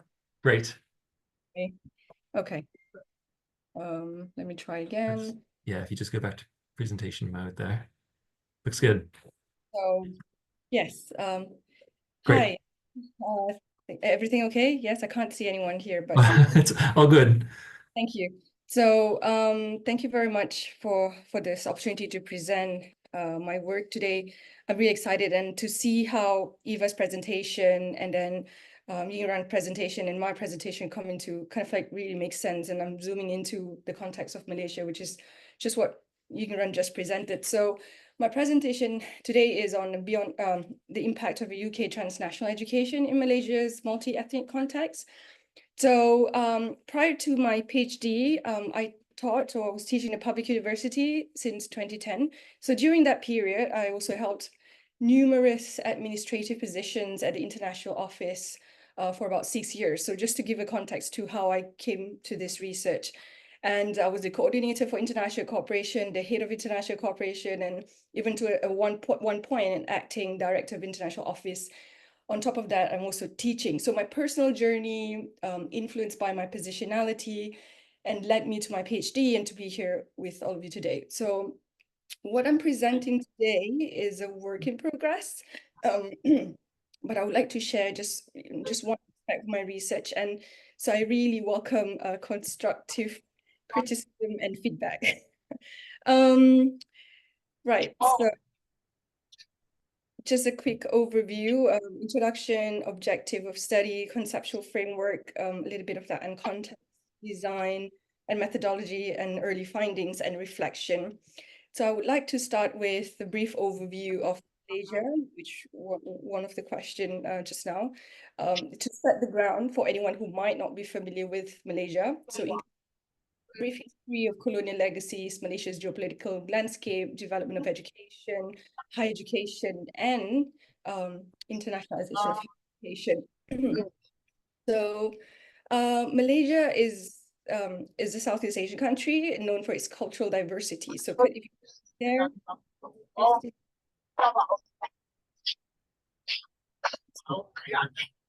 consisting of Malays, Chinese, and Indians, and strategically located along major trade routes Malaysia and Malaysia on Borneo. So there's also Malay, Chinese, Indians, and indigenous Bumiputra. And Malaysia's total population is estimated to be around 34 million. And so yeah, Malaysia was colonized by the Portuguese, Dutch, and British, with the British shaping its legal, administrative, and educational system. And it gained independence in 1957. But colonial influences persist in its institution. I think you can also, also in Yingran's presentation just now, it was briefly mentioned. And in terms of Malaysia's geopolitical landscape, Malaysia's strategic location along the Strait of Malacca makes it vital in the global trade, and it plays an active role in ASEAN. And its foreign policies balances ties between Western powers, China, and neighboring Southeast Asian countries. And the education system has evolved since independence, focusing on improving access, literacy, and STEM education, and aims to balance identity with global competitiveness. And in terms of higher education and internationalization of higher education in Malaysia, Malaysia has positioned itself as a regional education hub. Yingran also mentioned this, and attracting international students through partnerships and foreign universities and promoting globalized higher education initiatives. And just to give a general overview of a number of students. So Malaysia became a competitive education hub, attracting students from all around the region. And in 2022, Malaysia saw a significant growth in its international student population, with over 130,000 to 170,000 international students studying in the country. This is according to the estimate. And the country received more than 51,000 new international students application. And China remained the largest source of international students, making up to the highest percentage. And Malaysia has an ambitious goal of increasing its international students enrollment by 250,000 by 2025. Yingran mentioned this as well, it's in the policy. And in terms of the concept, so I define the main concepts of my research is on internationalization at home and transnational higher education. So the purposeful integration of international and intercultural dimensions into the formal and informal curriculum for all students within the domestic learning environment. So I put this as transnational higher education as all types of education, study programs or sets of courses of study in which the learners are located in a country different from the one where the awarding institution is based. So I'm not using other, in terms of internationalization of education definition, it's, for me, I'm defining internationalization at home, taking this and transnational education's definition throughout my research. And just to give a bit more context, with over 41,000 students in 2022, one of the most important transnational education markets for the UK. Malaysia is one of the most important transnational education for the UK. And these are just to have a look at how internationalization happens within both contexts, and many dual partnerships. And you can see the UK TNE models: international branch campus, distance learning, franchise program, and dual award. And these are not just the UK, this includes ZUMU, and recently we have University of Tsukuba, Japanese university branch campus also open in Malaysia. Yeah, so, and yeah, at least 10 in Malaysia. And in terms of the question, so the big initial objective draft for student interview. So this case study explores the impact of internationalization of higher education on students' learning, to examine the role of internationalization at home in reproducing and potentially challenging colonial thinking. So, and also I look at students and lecturers in this context. So the questions that I'm asking for the students, you know, my reflection in terms of questions throughout this research is: in what way do internationalization at home and the transnational higher education provisions affect students' learning experience, and what are the commonalities and the differences?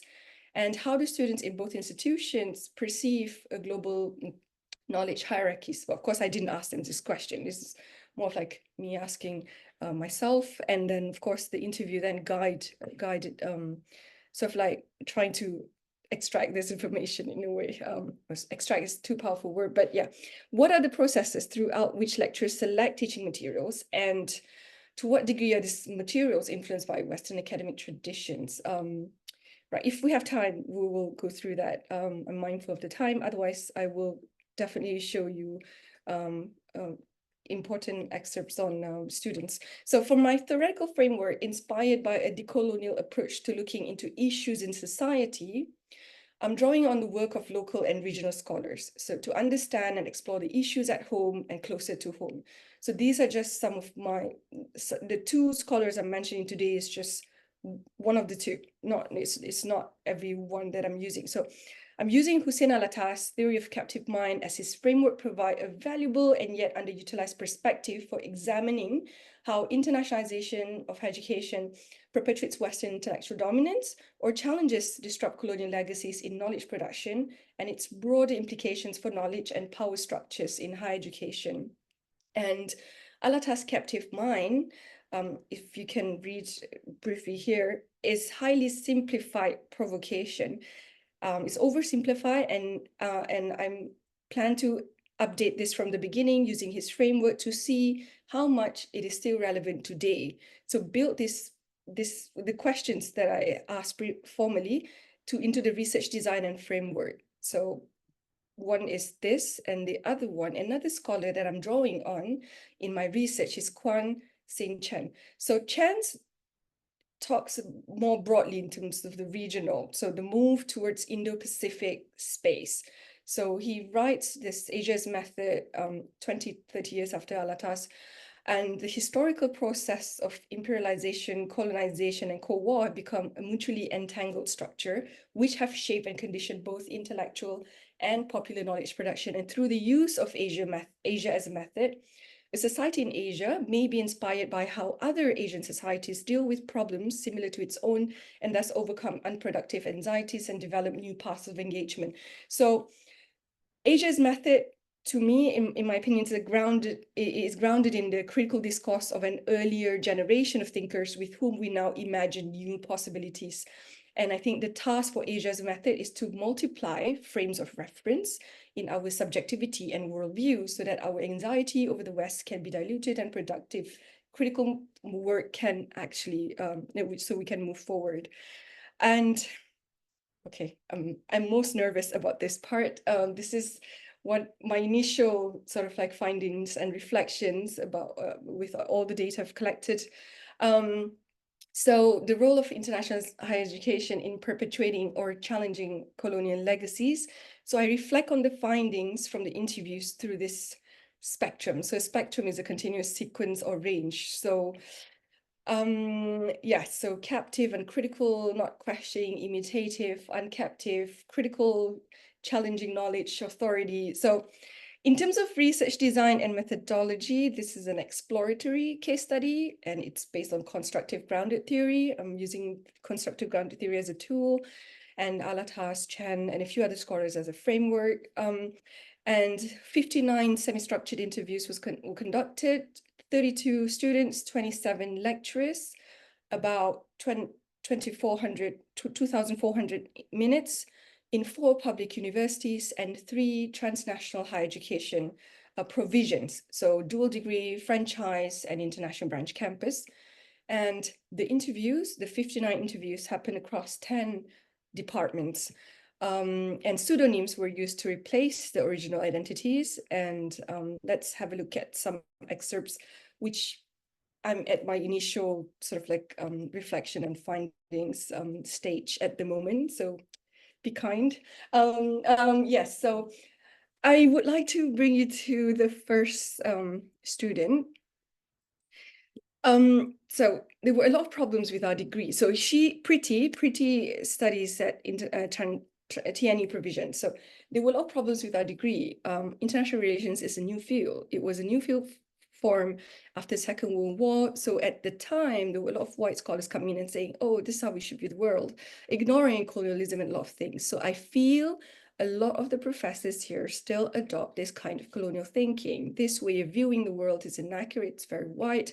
I don't like it, it's very problematic. I do find myself disagreeing a lot of things that Professor shared, because the question that I asked her was, was there any point in your undergraduate study that you disagree with what your professors say?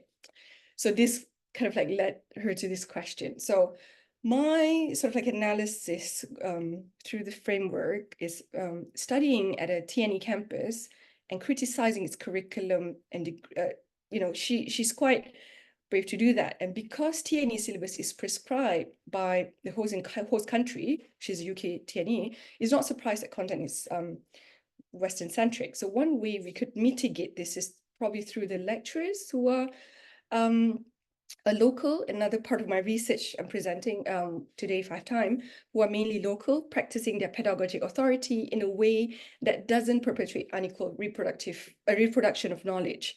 So lecturers are agents of change that play a significant role in shaping the higher education landscape, and the relationship between teacher and student in this in what I can sort of like get from this short extract is that the relationship between teacher and student encourages criticism of authority, and that TNE in this excerpt empowers students questioning the knowledge of authority and the role of higher education as being emancipatory and liberating instead of a banking education system as explained by Freire. So Freire is another framework that I'm using, but I'm not going to cover that today. I'm focusing on a few scholars only. Yes, another excerpt, Ali. So just because we're Malays in Malaysia, especially, we always think that Malays are superior. We should be treated like everything is for us and the rest of it for the Chinese and the Indians. But when I learned intercultural communication, which basically taught me whether you're Malay, Chinese, or Indians, there's no culture, there's no race more superior. It's toxic to think like this. I believe that every culture is unique in their own, and comparing will create problems. So my reflection on this, when I look at this, I'm still trying to sort of looking at the, you know, broader, there's a lot of tensions in a lot of these excerpts, which I'm trying to sort of like extract and try to make sense of it in general, and paint a clear picture. One of the lasting impacts of the colonial legacy is the segregation of ethnicities through divide and rule. So this is one of the let's say, lasting impacts of colonial legacy. And it is worth noting that this participant, Ali, is Malay by ethnicity and is studying in a public university. So learning intercultural communication framed by Western theories in internationalization of the curriculum, and perhaps also pedagogy and the teaching styles, has opened some space for reflection and gave him a sense of agency. Although I don't think this is something he would say out loud. I mean, like he shared this with me. I think probably the space that I created, so it's, I think, I'm not sure if he would sort of like be vocal about this, but this is something that he shared with me. When I asked a question related to the curriculum and and his reflection.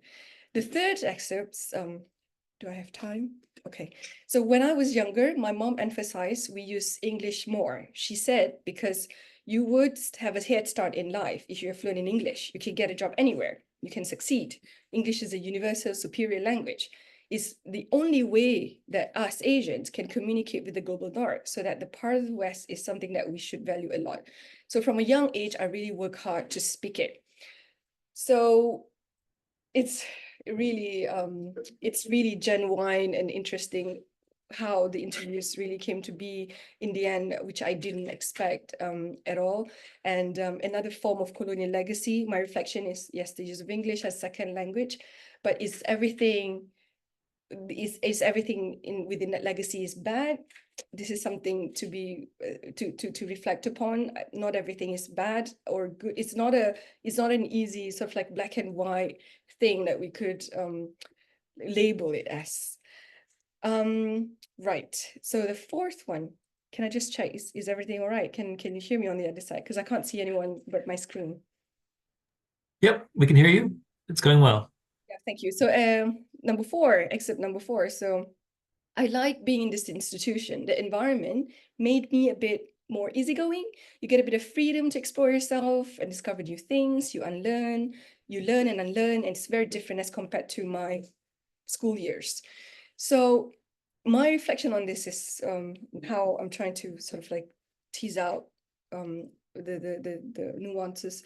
Is the institutional environment creates a sense of freedom and ease for students. So how does this relate to colonial legacy? So the student comparative experience being at this institution to being in school and being in a TNE space. So as a local who studied in national school, navigating oneself in these two different spaces. So I guess in terms of some layouts and design is, although, I mean, like how in Yin Ran's presentation, you kind of like, it's a bit of a fusion of culture and yeah, it's a lot of sort of like trying to mesh things, being local, international, like the building, which Yin Ran showed previously.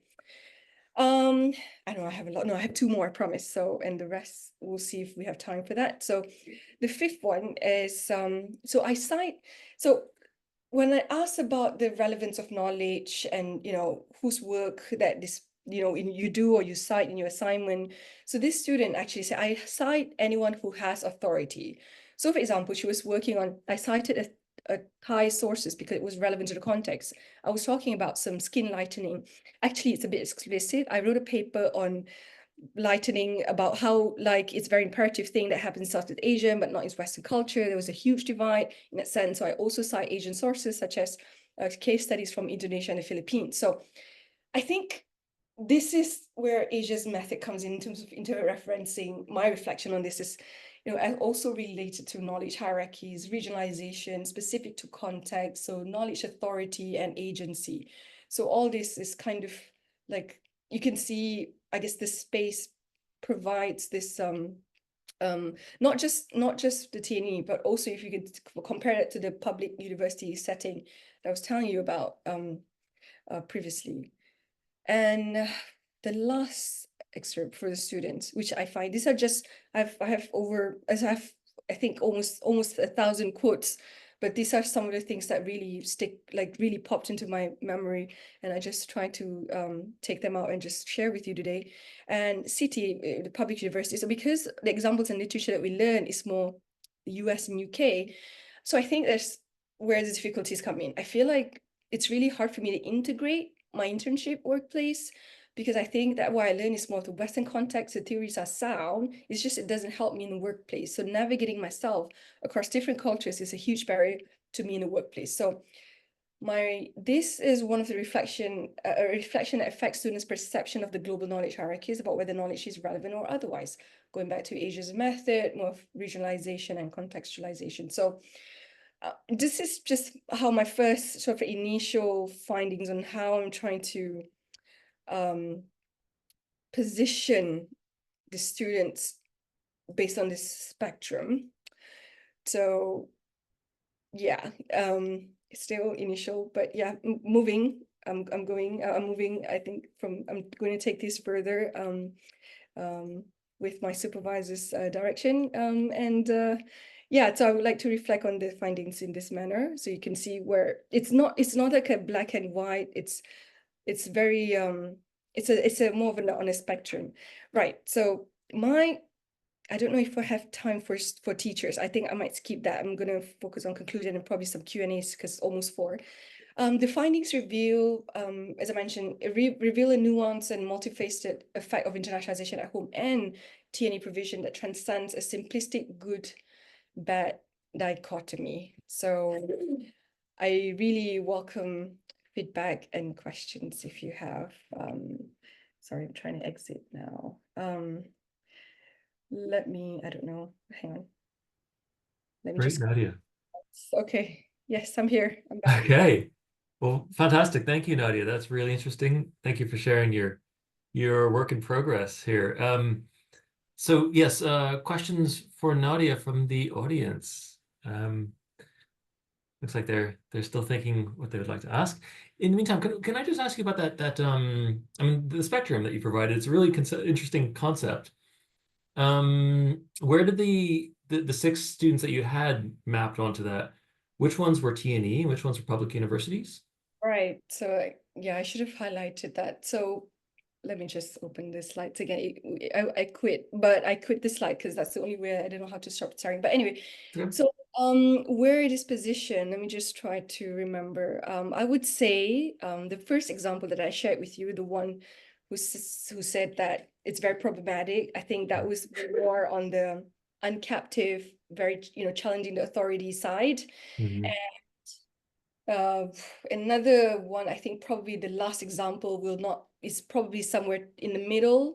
Like it's not really challenging, it's just really saying that it's not relevant. It's not in a way that is more provocative in terms of the language of use, So I think if I remember these 2 very well in terms of where it's positioned in that spectrum. So yeah, no, thank you for the question. I wonder if that could be modified also for another axis where it would be by time, or I mean, there's other various things you could look at, but I wonder if time would be a variable of concern where like that as students pass through their course, they might wander in one direction or the other. Yep. That's a really good point. Yes, so there's one more question. Okay. All right. Well, there's a question here. It looks like that's from it looks like there's 2 questions here. Let's start with Doria. So Doria, thank you so much for this question. I suspect you will ask this. Yes, I follow your work, Doria. Could actually so Doria, do you want to quick ask the question just so everyone's with us? Or sorry, I didn't mean to interrupt your flow there. Let me just quickly read it out to the audience here. So it just says probably it emerged from the interviews. Are the academics interviewed trained abroad, and are they conscious of the context that drive their thoughts? Yeah, so this is interesting. One of the things that I'm trying to also pick up in terms of patterns, because so far I'm just comparing international. I did ask where they studied, whether locally or abroad, and I think for now I have not really looking at lectures yet. I'm trying to analyze the students, but what I can see very briefly from the 27 that I've interviewed, there's local and abroad. I think more local than abroad, but just by a small percentage. And I think even if they didn't study abroad, I think they're aware, or even it could be also you know, a different sort of an impact that I don't know. I'm still I'm interested to find out if there's a pattern in terms of how they think and what they teach, and how they curate the curriculum. So one of the things that I look for in the lecturers' interviews, looking at how they select, like one lecturer I asked, like, how do you select this literature? Like, how do you decide on what to teach, what is relevant and what's not? And there was this one textbook that I know when I was studying TESOL, I studied this and I said, do you think everything that is written in this textbook that's used still now is relevant in the Malaysian context? And then she was, I don't think everything is relevant. So I just focus on what I think is applicable to the Malaysian context. And she did her PhD abroad. So it's just, you know, trying to, and from my observation right now, based on what I can remember from the interview, is lecturers in public universities has more autonomy in terms of what to do with the curriculum. So which makes sense. They have the autonomy and they know kind of they can in terms of the curriculum what they think is relevant. But in terms of TNE provisions, of course, I mean, it's bounded by the host institution. And yeah, so thank you for the question. I was just about to follow up with that about who has greater academic autonomy between the two. So yeah, I'm glad you hit on that. Great. Looks like we've got a question from David on reproducing coloniality. That was great. So I'm just my attempt here to link the presentations together. It's excellent to have them all sort of addressing the same issue from different perspectives. So thank you all very much.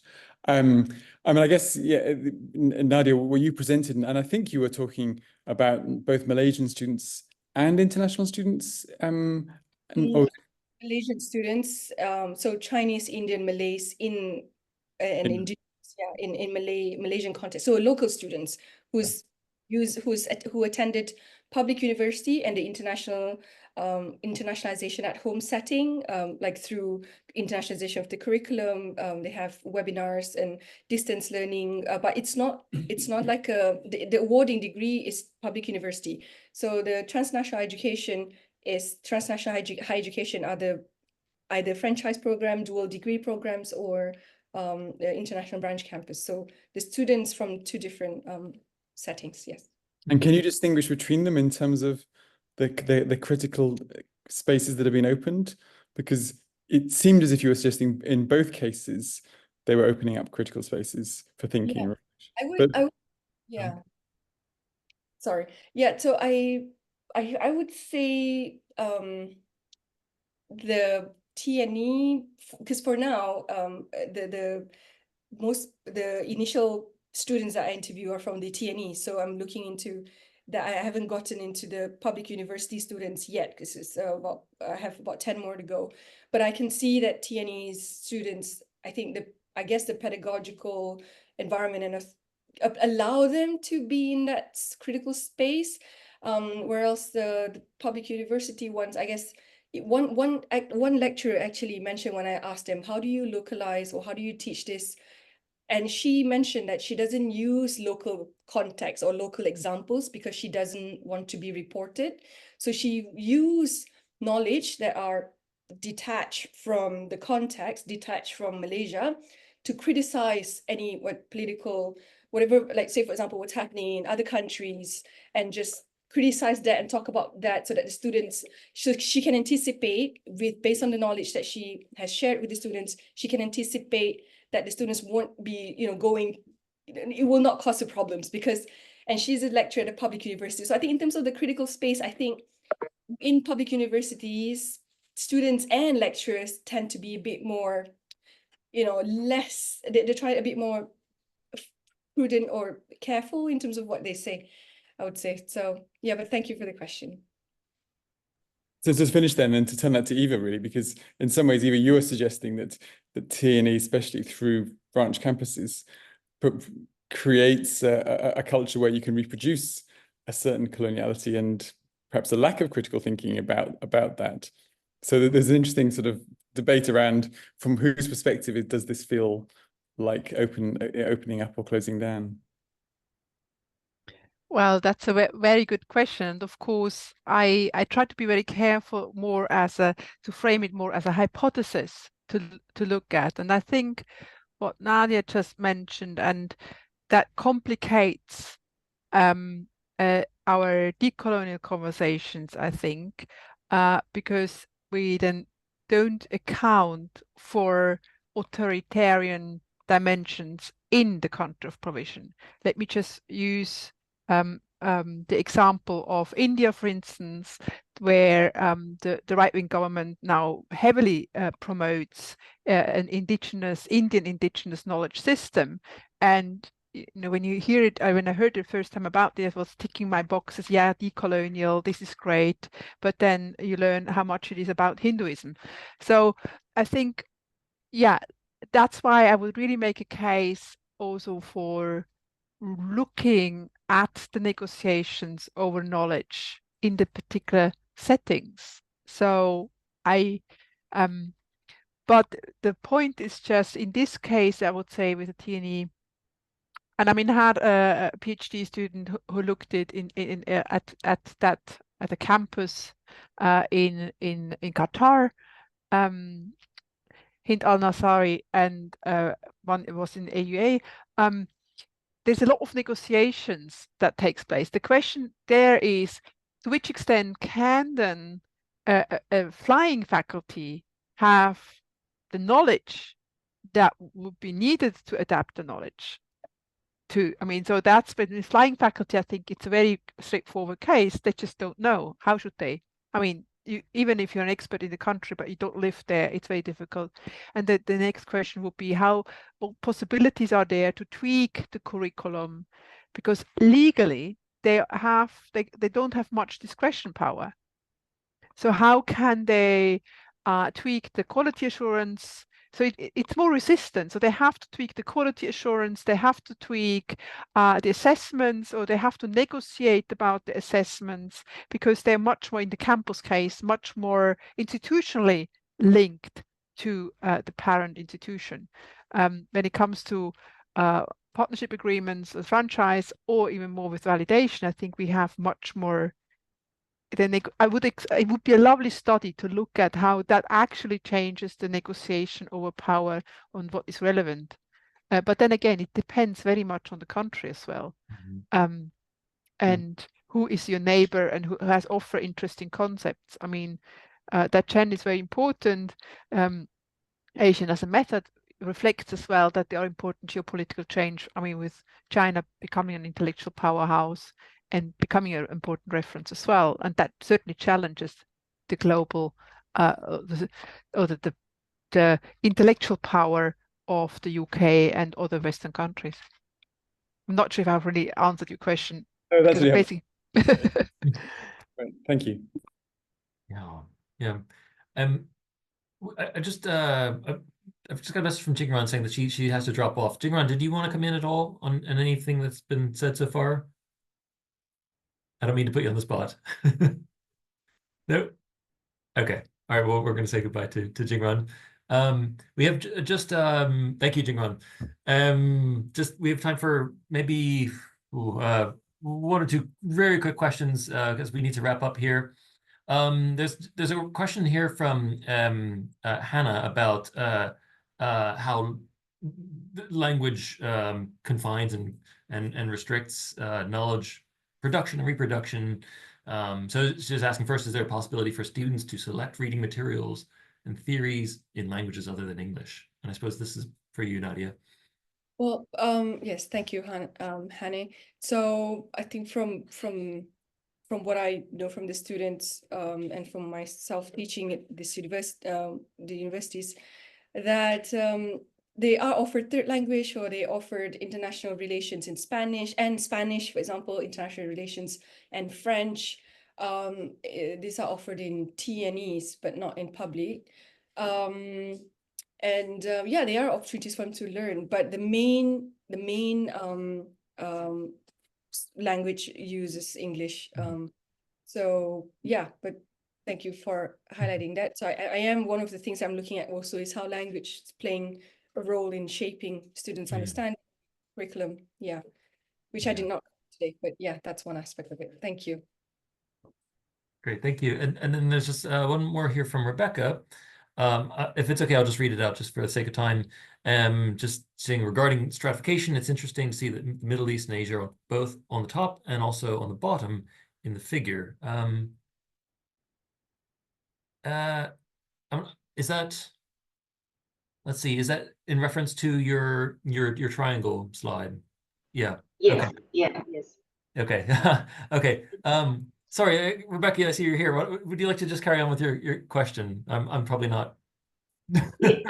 My question is regarding the triangle, that figure. Yeah. Both Asia and the Middle East, they're on the top and also on the bottom. I was wondering, does it imply the different times the TNE programs enter into Asia, Middle East?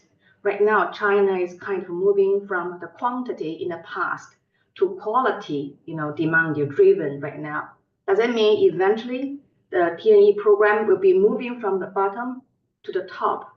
So what does it indicate, the timing or stage? That's interesting. Thank you. Well, this is a very good question that I actually can't answer, and I think it's really worth having a closer look. But what is interesting, and it just shows that the categories, I mean, Asia and Middle East, well, there's not so many countries in comparison to Asia. It's very difficult to actually work with the categories. If you look, for instance, at China, I mean, that has a really strict regulation in place for TNE, and what you can see is actually a move from franchise towards validation, because it's so much easier to adapt then the TNE with the national regulatory regime. Now in the Middle East, but it would need to have or maybe so we have experts here in the room as well. My understanding is that the first move for campus, which has this very rigid kind of top-down, was also possible because a lot of governments positioned them in export processing zones. So they were basically exempt from the national regulation. So that's how they dealt with the problem that you have with the campuses, that is basically has to obey two different regulatory regimes, the national ones and, well, of the provider and then of the in-country provider. But I think the time dimension that you address is a very, very important one. It's absolutely worth following up on that. And the question would be, to which extent was campus, maybe the branch campus, as an entrance, and now moving forward towards a more kind of less home parent country regulated towards a more TNE that is more equipped to be adapted. But again, it depends very much on the regulatory regime of the country where TNE is provided. But thank you for this question. Very, very important one. We should really, I mean, this shows that we really have to kind of move forward as well in a much more nuanced, to study TNE in a much more nuanced way. Thank you, Eva. Thank you. Great. Well, I think that's a really good question you asked, Rebecca. And yeah, Eva, thank you for that, your comments there. I think we are unfortunately out of time. This has been a really fascinating event because we've had this opportunity to hear from 3 different speakers who are looking at TNE in very different ways, different directions, really. And I think both the macro approach that Eva's taking and the more micro or ethnographic approach that Jingran and Nadia have taken are both empirically needed right now. I think the moment we're starting to see more valuable TNE research all the time, and contributions like these are vital, I think, because there's been so much literature out there that is really quite speculative, managerialist, descriptive, and here we're getting into the really critical, meaty, the essence of what TNE is, and that's where we get into geopolitics. And so that's why I feel like this conversation's been really, really illuminating. So I'm going to have to close things down here. I really want to thank all the speakers again. Eva, Nadia, and Jingran, thank you very much for your contributions. It's been great. Thank you also to the audience. We've really enjoyed all of your engagement and questions across the 3 presentations. Just a note, the webinars are weekly, so next week there will be the start of a new series from the president of the Observatorio de las Relaciones, UE. David, do you want to mention anything about it? I think David will be discussing this.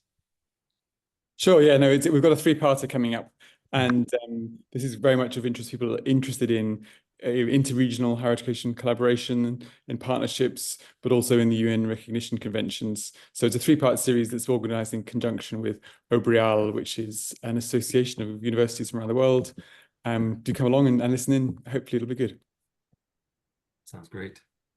Wonderful. Okay, well, thank you all again. It's been a real pleasure, and we look forward to seeing you at a future event. Okay, thanks. Bye for now.